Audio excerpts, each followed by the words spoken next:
Well. Trump just did something that completely changed the game. And Minnesota is already feeling the shockwaves. ICE is everywhere. Ilhan Omar obviously in panic mode. Local officials are openly defying federal law. And what Trump just confirmed, that's the part nobody in Minnesota was ready for.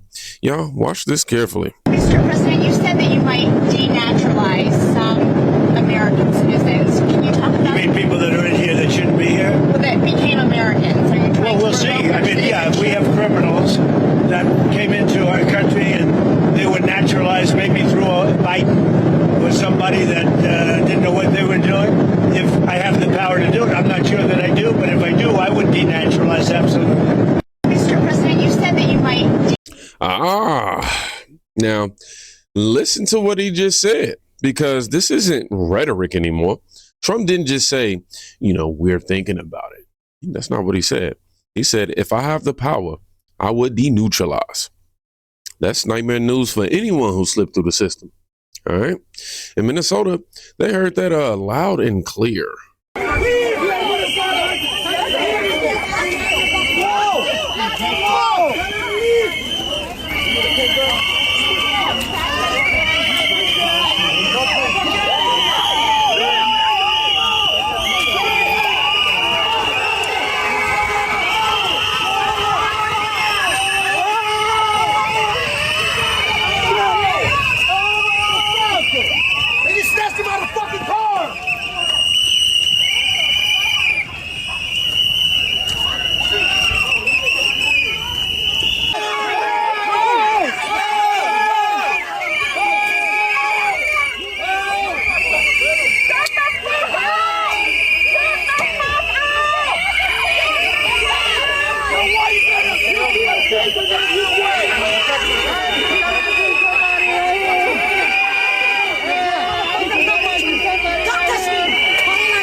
The whistles. All the bells. That's just, man. And that right there, that's not outrage at all, y'all. That is what we just watched. This is fear wearing anger as a disguise. All right. Federal agents boxed in, crowds screaming, no plan, just reaction. And you ask yourself this one simple question. If nothing illegal is happening, why does it look like this? But chaos always tries to hide behind the noise. That's until reality zooms in. What's going on? I'm obliged to be in this country, sir. I have an immigration status. Is this for immigration thing? Yeah, I have an immigration status. No, you don't, sir. I do, sir. We wouldn't be talking to you right now. I do, sir. Okay, sir. Well, you know what? We're gonna have to. I do. No, he said he asked me if I got it. Yeah. All right, ma'am. I'm gonna have to. And they will verify what you're telling us. No, I'll stay back though. I do want to make sure he's safe, All good, thank you. Yeah. What about American citizens? Shit, y'all look like some immigration people. Shit, like y'all need to be deported. Y'all look like y'all need to be immigrated. What y'all is, some Mexicans?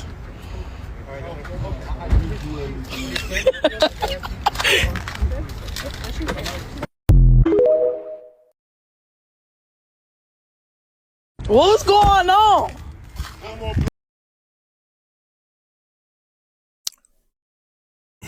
You ever had somebody that just gets under your skin and you just, all right. No violence though, no rush. No real drama like we seen in the last clip, right? Just law enforcement doing paperwork. Well, work, but it's going to get the paperwork. And suddenly everyone nearby is offended by the law existing. That tells you, the enforcement isn't the shock. The shock is that it's finally happening. And when enforcement becomes real, politicians, they rush in to rewrite the story. Cue Ilhan. What we are seeing in Minneapolis and across Minnesota, Danielle, the way that you alluded to is like these masked men jumping out of cars, dragging people to the ground, not listening to the fact that they're saying they are U.S. citizens and that they actually have proof to show that, handcuffing them, dragging them back into the car, detaining them for hours. The young man who is in the video that you didn't play, they took him 7 miles away and in the cold told him to walk. After he was released, he was a U.S. citizen. He did have his documentation on him to show that he was citizen. They didn't care for it. He was on a lunch break, so they made him also not be able to do his work. And we've seen that not just Somalis or people who look like they could be Somalis, but we've also seen the residual impact that it has on the other immigrant communities in Minnesota. Mm-hmm. We've also seen the impact that it's had on people who have come out to support. There was a white woman in my district in North Minneapolis that was also arrested, detained, and eventually released without charges. And so what the community is doing is that they are all collectively keeping each other informed on where ICE raids are happening. And it is allowing for people to show up, to be able to document, to be able to push back, to be able to urgently get whatever documentation the person who they are trying to abduct is saying that they have. And that, I think, at the moment, we just need to make sure that we are protecting one another and that we are documenting every single action. Yeah. Because there will be accountability. Now, watch the pattern, right? No facts first, no verification, straight to accusation. Racial profiling. The whole bigotry and isms storyline, But yeah, racial profiling. Accountability, and then a personal story. That's not random. That's what I see as narrative control. Because when facts feel dangerous, emotions become the shield. But emotions has one weakness.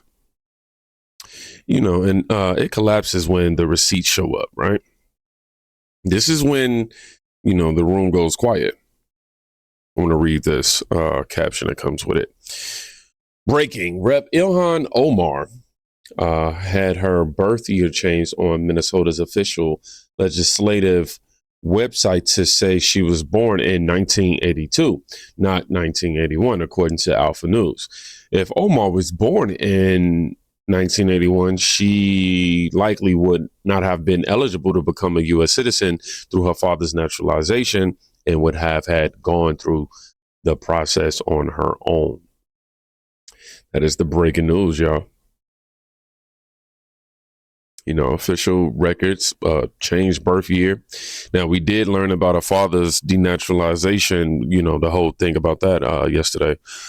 But yeah, a timeline that suddenly matters again. No press conference, no explanation. And when Trump talks about denaturalization, small details, stop being small. Once those details surface, institutions, they start choosing sides. Good morning. Thank you, Mayor. My name is Brian O'Hara, and I am the Minneapolis Police Chief. First off, thank you, Pastor Sergio, for inviting us back into this sacred space here. We know this has been a very, very difficult time for our communities here in the city. The fear that people are experiencing is real. As our mayor has said, it's been sad to drive down Lake Street and to see so many of our businesses either closed or empty.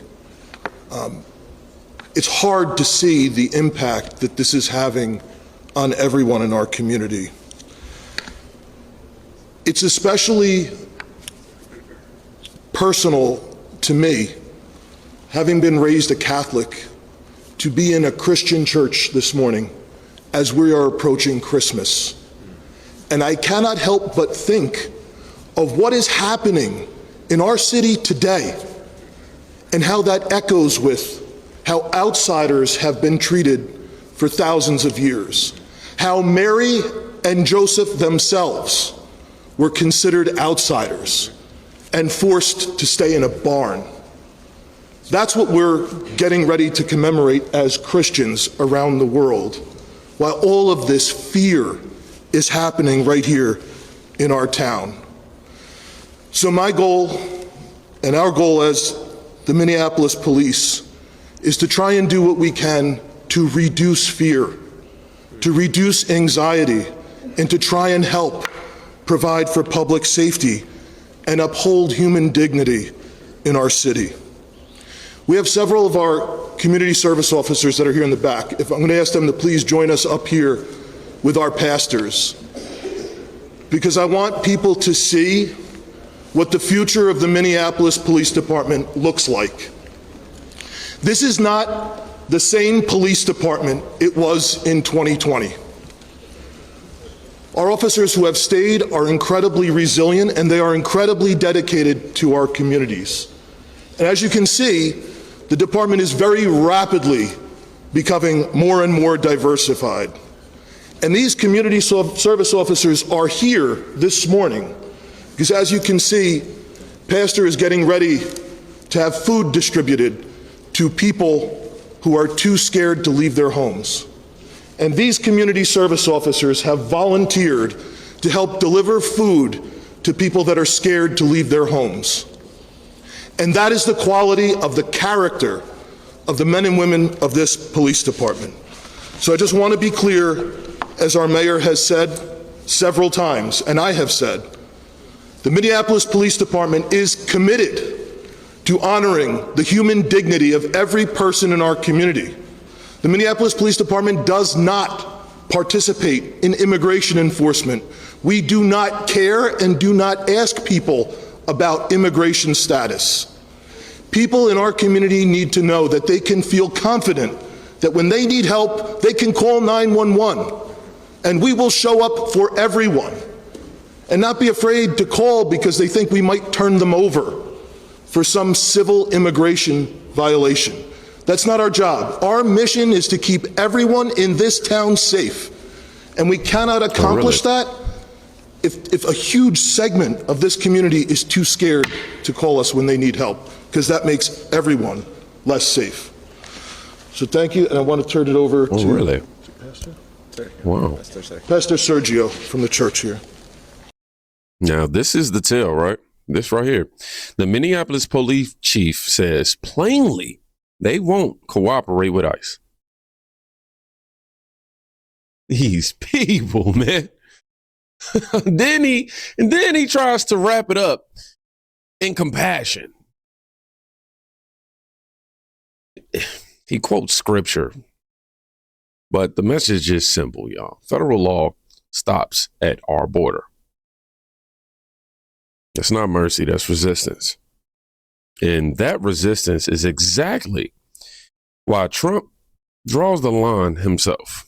The love and prayers to our entire nation, to the people of Australia, and especially all those affected by the horrific and anti-Semitic terrorist attack, and that's exactly what it is, anti-Semitic, that took place on a Hanukkah celebration in Sydney. What a terrible, terrible thing. We don't learn. We're joined in mourning all of those who were killed, and we're praying for the swift recovery of the wounded. Some are very horrifically wounded, as you probably know.